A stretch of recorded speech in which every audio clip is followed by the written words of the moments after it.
In the wake of Obama's promise to ban semi-automatic weapons and to add stronger background checks, gun sales of semi-automatic rifles in particular, have gone through the roof. Think about what that means. It should be obvious that rather than preparing to hand over their weapons, a large number of Americans are getting geared up for a fight. Now, I can't speak for everyone, but I've been listening to a lot of these guys, and a lot of them are dead serious about preparing for a civil war. Now, I'm not 100% sure that those in power expected this response, but I have evidence that indicates that they did. For some reason, the Department of Homeland Security just ordered an additional 750 million rounds of ammunition, in addition to the 450 million rounds purchased earlier this year, which brings the total to 1.2 billion rounds.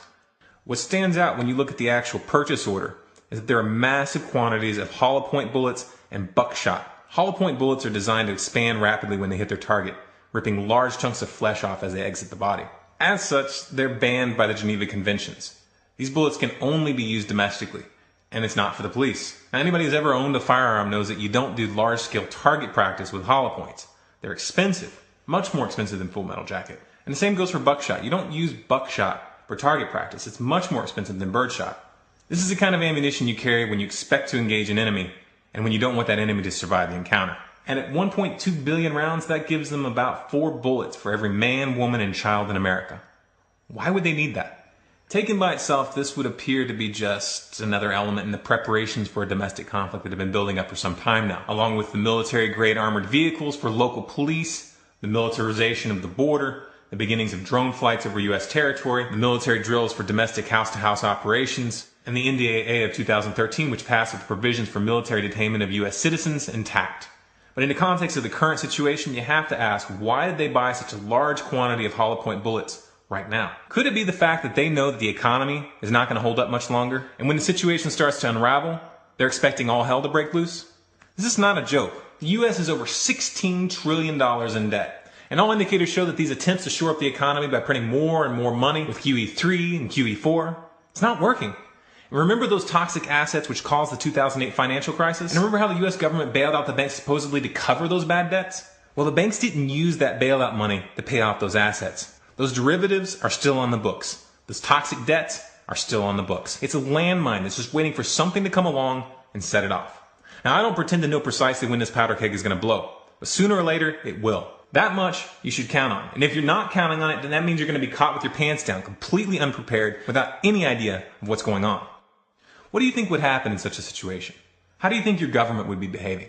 Do you think that they would be there to support you with their arms outstretched for the people? Kind of like they did in Hurricane Katrina, where people were disarmed and herded into stadiums and were not allowed to leave even though they weren't provided with food or water? People were literally dying of thirst inside, and they were not allowed to leave.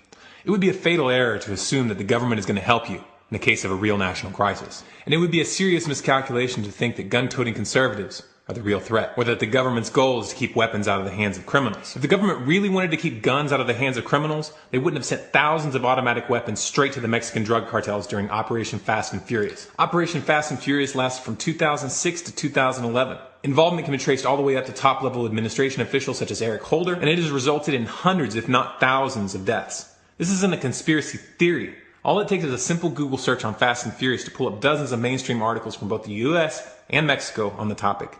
Here's what the American people need to understand.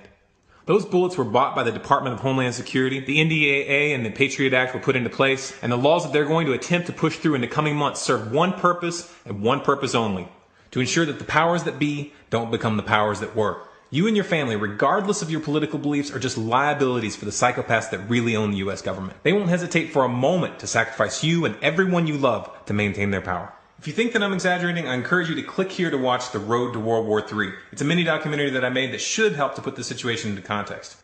If you believe as strongly as I do that this message needs to get out to the American public, then please share it with your friends. Share it on Facebook. Share it on Twitter. And if you want more content like this, then be sure to subscribe to this channel. Follow us on Facebook and Twitter. And if you want to make sure that you don't miss any of the content that we're putting out, be sure to bookmark our website, stormcloudsgathering.com. We put out bonus content pretty often at this point, so you'll find articles, images, and videos from other sources that I found interesting. We have a new video every Monday and Wednesday, with the exception of holidays, and we have a bonus video coming out tomorrow because we come across some very interesting content. So be sure to be on the lookout for that. And don't forget, if you want to talk about one of these topics that we're covering here, call us Wednesday nights, 10 p.m. Eastern. It's an open roundtable format, and you can bring up any subject that you want.